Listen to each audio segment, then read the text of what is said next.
It's an exciting time to be around. You talk about trust and that we're gonna be in a trusted economy and we're gonna trust data. Essentially, we're trusting data. We no longer have to wonder eventually. Yeah. We'll no longer have to wonder. We'll be able to verify, like you said, even marketing claims. We'll be able to verify all that. We'll be able to verify the real value of anything that we buy. Um, and I want you to kind of comment on a almost like a philosophical question that I brought up to you in a previous conversation. As we trust the data, and as the blockchain becomes our source or the engine from which we can perceive, or not really perceive, but verify data, we no longer trust each other. Each other, right? Right. And your book, and I'd like you to talk about it. The book was wonderful. It talked about trust from caveman days through, mercantilism, through the Industrial Revolution, Yep. and how trust needed to keep either evolving, changing, as corporations came into being, and we needed to trust or put systems in place to help us trust each Yep. other. And now we've kind of created a system in which we no longer have to trust each other. But I wonder, anything anybody says, do we go, like even dating? Do we obviously, like, Yep. with the online dating sites? I mean, anything they say, do you sit there and like, I don't really trust what you're saying? I mean, right now we're doing politics. Right. Tinder on a blockchain, right? I don't trust anything in politics, right? Let me go verify it. Right. So I think this is why, by the way, I'm glad we're having this conversation.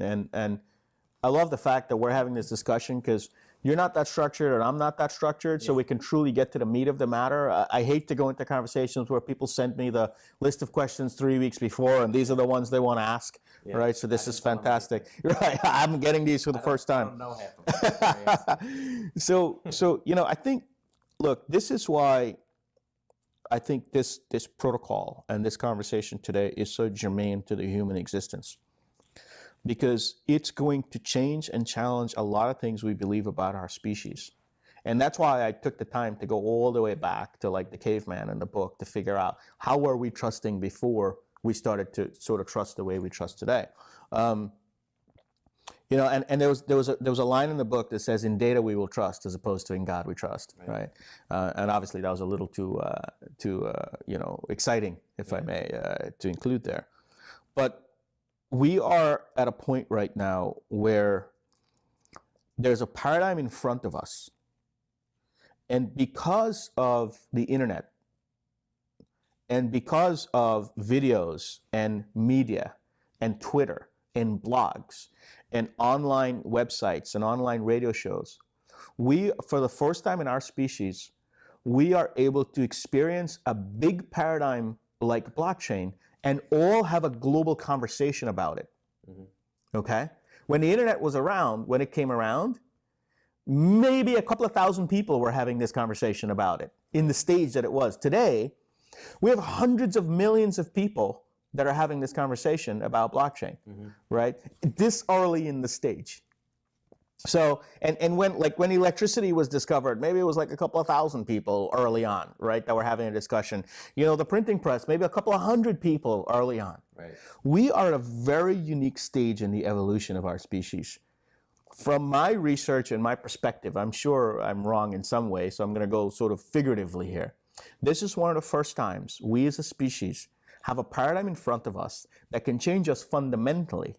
And at the same time, we have the tools to include hundreds of millions of us to talk about it in its early stages so that we can shape it for the good or the demise of humanity. Right?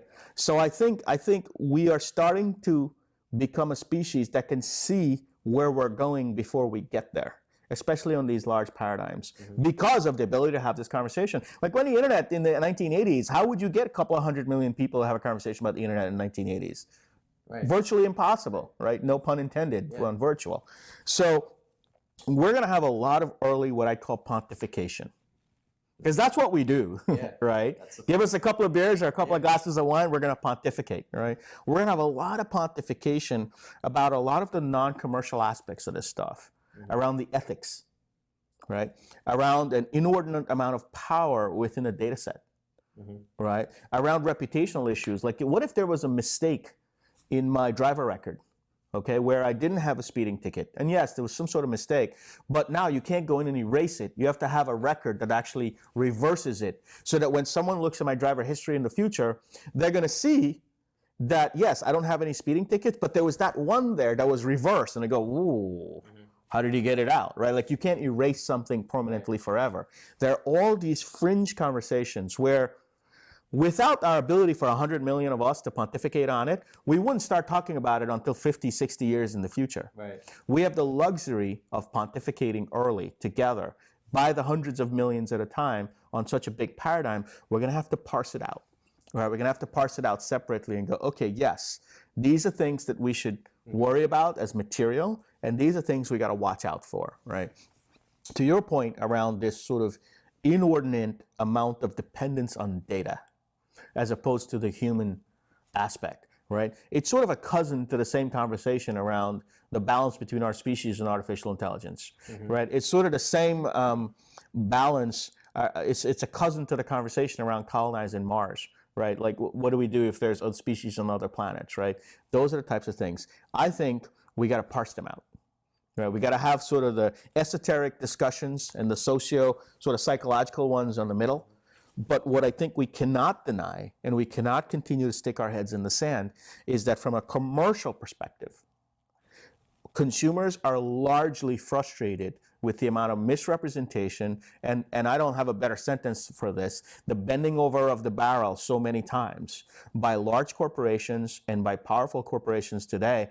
I think they're hungry and they're thirsty, and we're sitting at the precipice of a revolution as it relates to commerce. Yeah, it's great. What you're describing is incredible for consumer confidence in corporations, in the way we do business. In some respect, we can now do things without the corporations. Not all of them, but Right. I mean, there'd be some that will be cut out completely. Do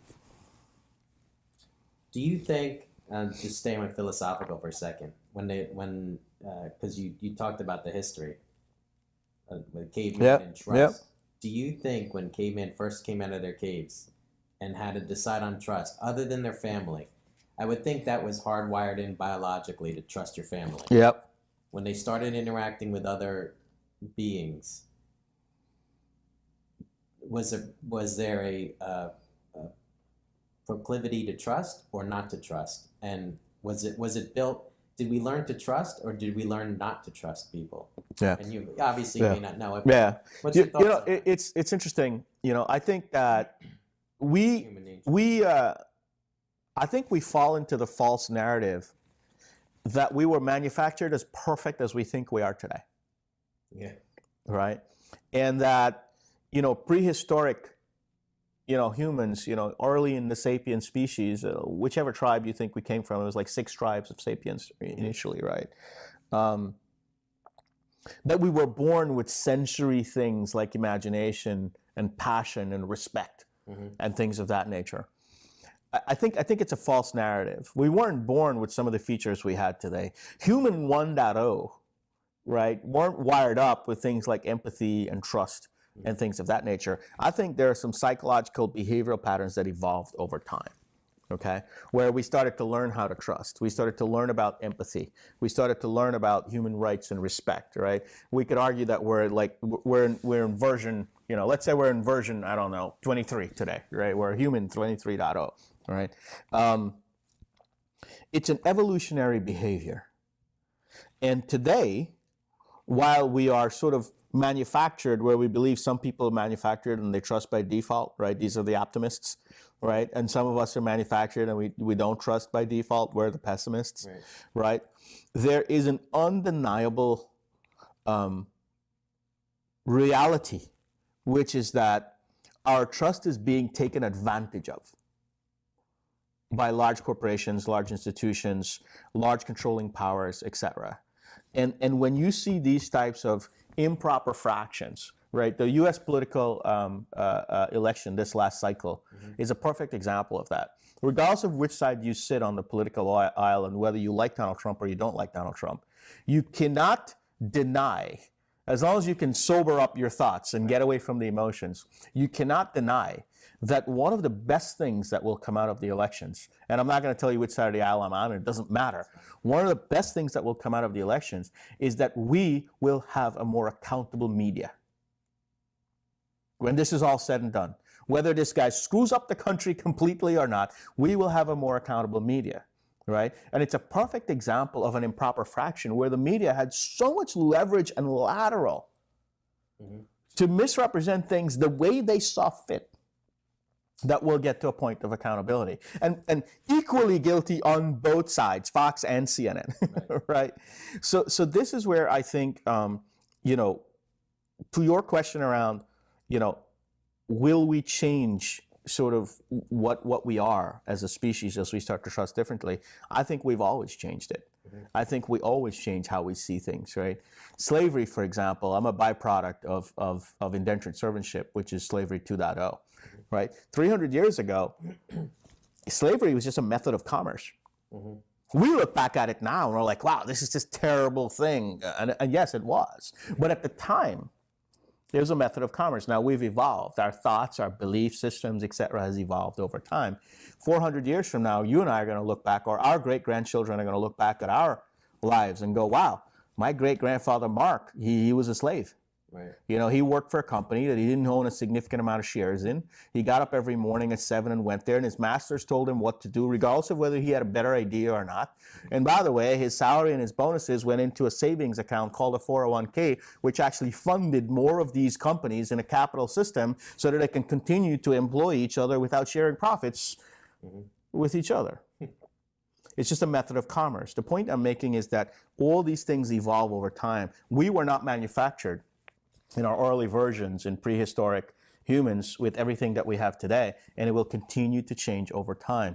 I think the discovery of blockchain is one that will fundamentally help us think about trust differently. That's great. The book. Actually, I want to go back for a second. I want to learn a little bit about you, and talking about the book, and what you've done up to this point. Yep. You are now Chief Digital Officer of IQVIA. Yep. And that was, as I understand it, you were one of the first Chief Digital Officers in the country, or at least one of the first wave. This is how they report it. I don't know. That's right. Reporting. Yeah. The titles are not on a blockchain, so who knows? Right. And you know, just to talk about some of what you did, you were also reported as one of the top 12 leading experts on blockchain. Yep. Yep. Maybe when that report is on blockchain, we can actually verify. Yeah, we can see what's going on there. It looks good. And I, you know, talking to you and seeing what you say on the internet and hearing through our conversations, you certainly are knowledgeable and expert on blockchain. You've done a number of TEDx talks. Yep. You've talked throughout the world at conferences, on panels like the one that we're going to have on December 4th. What were you doing before you got in and before you started thinking about blockchain? You had written a book as well earlier.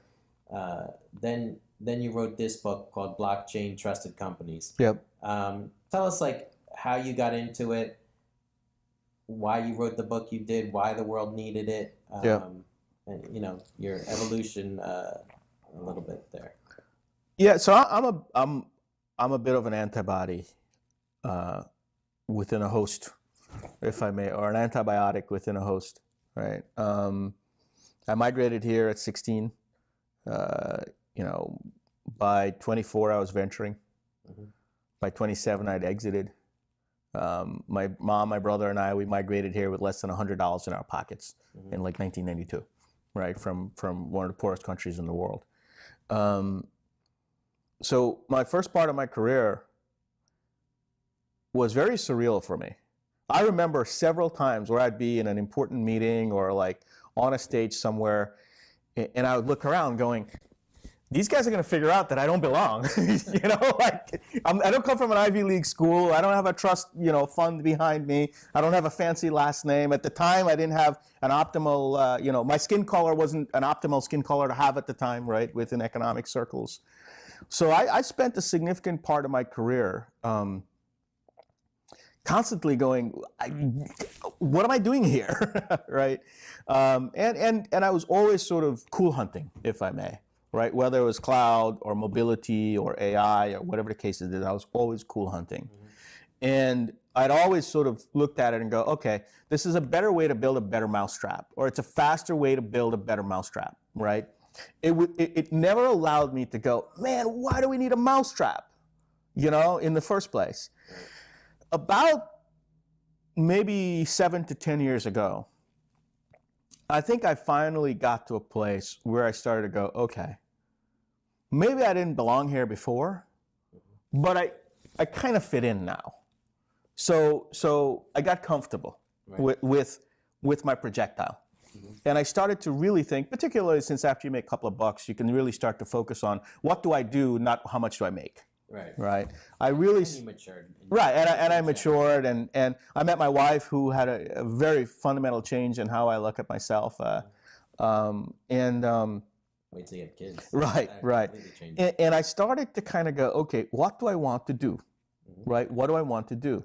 And it's around that same time that I started to really study the history of knowledge, and early parts of my PhD really starting to get into, wait, so there are no truths, it's just what we agree on? So everything is questionable? Oh man, this is awesome, right? So around that same opening of my mind around the history of knowledge, as well as me saying, okay, it doesn't matter how much I make, but it's what I do, and then arriving on sort of this protocol, early stages of it, the blockchain protocol, which was mostly Bitcoin at the time, all of that serendipitously in a bucket got me into a place where I go, I got it. I finally have a shot to question whether I need the mousetrap or not. And I think it was a series of serendipitous things that led me to a place where I am today. But if you were talking to me 10 years ago, it was, what are we doing next quarter? What's going to be our margins? What's the EBITDA? Who are we acquiring? What's the competitive landscape? I don't want to plan for 2019. I don't care. It's only points on the board. Right? And here I am today, a decade after, almost in the diametric opposite of that. Going, the tact of the quarterly reporting system is what actually stifles large companies from being able to take advantage of large paradigms of the future, right? And this notion of focusing on profits only is actually what impedes us from being able to, at hundreds of millions at a time, ask ourselves, do we need a mousetrap in the first place, right? So that's sort of the journey that I took to get here. That's great.